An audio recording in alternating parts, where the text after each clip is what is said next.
Hi friends, Shilpa veg recipes ಚಾನಲ್ಗೆ ಸ್ವಾಗತ. ಇವತ್ತು ನಾನು ಬೆಳಗಿನ ತಿಂಡಿಗೆ ತುಂಬ ಸುಲಭವಾಗಿ ಮಾಡ್ಕೊಳ್ಳೋ ಅಂತಹ ಬ್ರೆಡ್ ಟೋಸ್ಟ್ ರೆಸಿಪಿನ ಮಾಡ್ತಾ ಇದ್ದೀನಿ. ಇದು ತುಂಬ ರುಚಿಯಾಗಿರುತ್ತೆ, ಮಾಡೋದು ಕೂಡ ತುಂಬ ಸುಲಭ, ಕಡಿಮೆ ಸಮಯದಲ್ಲಿ ಕೂಡ ಮಾಡ್ಕೊಳ್ಬೋದು. ನೀವು ಇದನ್ನು ಸಂಜೆ ಸ್ನ್ಯಾಕ್ಸಿಗಾದರೂ ಕೂಡ ಮಾಡ್ಕೊಂಡು ತಿನ್ಬೋದು, ತುಂಬ ರುಚಿಯಾಗಿರುತ್ತೆ. ಇದ್ರ ಜೊತೆಗೆ ಗ್ರೀನ್ ಚಿಲ್ಲಿ ಸಾಸ್ ಅಥವಾ ಟೊಮೊಟೊ ಸಾಸ್ನ ಹಾಕ್ಕೊಂಡು ತಿಂದರೆ ಇನ್ನೂ ರುಚಿ ಜಾಸ್ತಿ ಆಗುತ್ತೆ ಅಂತಲೇ ಹೇಳ್ಬೋದು. ಬನ್ನಿ ಹಾಗಿದ್ರೆ ಹೇಗೆ ಮಾಡಿದ್ರು ನೋಡೋಣ. ಫಸ್ಟು ಆಲೂಗಡ್ಡೆ ತೊಗೊಂಡಿದ್ದೀನಿ, ನೆಕ್ಸ್ಟ್ ಈರುಳ್ಳಿ, ಟೊಮೊಟೊ ತೊಗೊಂಡಿದ್ದೀನಿ, ಕೊತ್ತಂಬರಿ ಸೊಪ್ಪು, ಹಸಿಮೆಣಸು, ಪುದೀನ ಇದಿಷ್ಟು ಇಟ್ಕೊಂಡಿದ್ದೀನಿ. ಆಲೂಗಡ್ಡೆ ಸಿಪ್ಪೆನ ತೆಗೆದು ಇದನ್ನು ಚೆನ್ನಾಗಿ ಈ ರೀತಿ ಕಿವುಚ್ಕೊಳ್ಬೇಕು.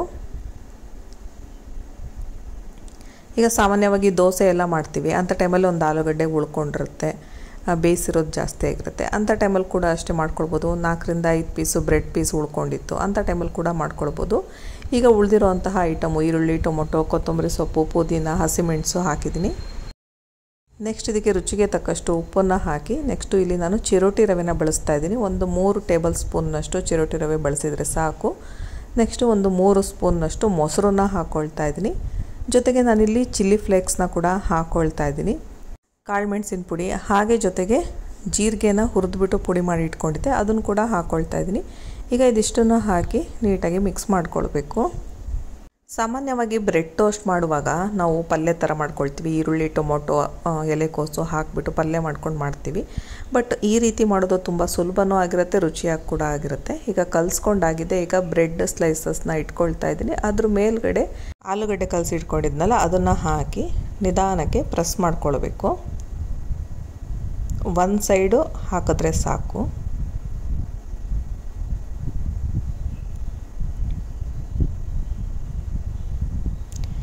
ನಿಮಗೇನಾದರೂ ಖಾರ ಸ್ವಲ್ಪ ಜಾಸ್ತಿ ಬೇಕು ಅಂತಂದರೆ ಇನ್ನೊಂದು ಸ್ವಲ್ಪ ಹಸಿಮೆಣಸಿನ್ಕಾಯಿ ಪೇಸ್ಟ್ನ ಕೂಡ ಹಿಟ್ಟು ಕಲಿಸುವಾಗ ಹಾಕ್ಕೊಳ್ಬೋದು. ಆಲೂಗಡ್ಡೆ ಎಲ್ಲ ಕಲಿಸ್ಕೊಂಡ್ವಲ್ಲ ಆ ಟೈಮಲ್ಲಿ. ಈಗ 3 ಬ್ರೆಡ್ಡಿಗೂ ಕೂಡ ಅಷ್ಟೇ ನಾನು ಈ ಥರ ಮೇಲ್ಗಡೆ ನಿಧಾನಕ್ಕೆ ಪ್ರೆಸ್ ಮಾಡಿ ಸ್ಪ್ರೆಡ್ ಮಾಡಿ ಇಟ್ಕೊಂಡಿದ್ದೀನಿ. ನೆಕ್ಸ್ಟ್ ಈಗ ತವಾದ ಮೇಲೆ ಎಣ್ಣೆ ಹಾಕಿ ಇಟ್ಕೊಳ್ತಾ ಇದ್ದೀನಿ. ಎಣ್ಣೆನಾದರೂ ಹಾಕ್ಬೋದು ಅಥವಾ ಬೆಣ್ಣೆನಾದರೂ ಹಾಕ್ಕೊಳ್ಬೋದು, ಅಥವಾ ತುಪ್ಪ ಕೂಡ ಹಾಕ್ಕೊಳ್ಬೋದು. ನಾನಿಲ್ಲಿ ಎಣ್ಣೆ ಬಳಸಿದ್ದೀನಿ. ಕಂಪ್ಲೀಟಾಗಿ ಸ್ಪ್ರೆಡ್ ಮಾಡ್ಕೊಳ್ತಾ ಇದ್ದೀನಿ. ನೆಕ್ಸ್ಟ್ ಈಗ ಬ್ರೆಡ್ ಸ್ಲೈಸ್ನ ಇಟ್ಕೊಳ್ತಾ ಇದ್ದೀನಿ.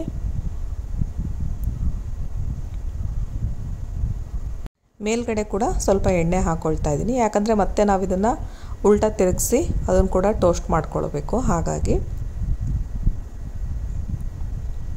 ಈಗ ಒಂದು ಸೈಡು ಟೋಸ್ಟ್ ಆಗಿದೆ. ಈಗ ಇದನ್ನು ತಿರುಗಿಸ್ಬಿಟ್ಟು ಹಾಕ್ತಾ ಇದ್ದೀನಿ. ಆಲೂಗಡ್ಡೆ ಸೈಡ್ ಏನಿದೆಯಲ್ಲ ಅದನ್ನು ನಾವು ತಿರುಗಿಸಿ ಹಾಕಿದಾಗ ಅಲ್ಲಿ ಸ್ವಲ್ಪ ಟೈಮ್ ತೊಗೊಳುತ್ತೆ ಬೇಯೋದಕ್ಕೆ. ಹಾಗಂತ ಜಾಸ್ತಿ ಟೈಮ್ ಕೂಡ ತೊಗೊಳೋದಿಲ್ಲ, ತುಂಬ ಕ್ವಿಕ್ಕಾಗಿ ಆಗುತ್ತೆ. ಮಕ್ಕಳೇನಾದರೂ ಸಂಜೆ ಟೈಮ್ ಸ್ಕೂಲಿಂದ ಬಂದಾಗ ಏನಾದರೂ ತಿನ್ನೋದಕ್ಕೆ ಬೇಕು ಅಂದರೆ ಈ ಥರ ಆಲೂಗಡ್ಡೆ ಬೇಯಿಸಿದ್ದಿದ್ರೆ ಅಥವಾ ಬ್ರೆಡ್ ಸ್ಲೈಸಸ್ ಇದ್ದರೆ ಈ ರೀತಿ ಮಾಡಿಕೊಡಿ. ಈಗ ಇನ್ನೊಂದು ಸೈಡು ಕೂಡ ಟೋಸ್ಟ್ ಆಗಿದೆ. ಈಗ ತಿರುಗಿಸಿ ಹಾಕ್ಕೊಳ್ತಾ ಇದ್ದೀನಿ.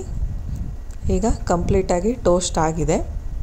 ಈಗ ಇದನ್ನು ನಾನು ಸರ್ವಿಂಗ್ ಪ್ಲೇಟಿಗೆ ಹಾಕ್ಕೊಳ್ತಾ ಇದ್ದೀನಿ. ನಾವು ಇದನ್ನು ಗ್ರೀನ್ ಚಿಲ್ಲಿ ಸಾಸ್ ಅಥವಾ ಟೊಮೊಟೊ ಸಾಸ್ ಜೊತೆ ಸರ್ವ್ ಮಾಡ್ಬೋದು, ಅಥವಾ ತೆಂಗಿನಕಾಯಿ ಚಟ್ನಿ ಜೊತೆ ಕೂಡ ಸರ್ವ್ ಮಾಡ್ಬೋದು, ಅಥವಾ ಪುದೀನ ಚಟ್ನಿ, ಚಾಟ್ ಚಟ್ನಿ ಜೊತೆ ಕೂಡ ಸರ್ವ್ ಮಾಡ್ಬೋದು. ತುಂಬ ರುಚಿಯಾಗಿರುತ್ತೆ.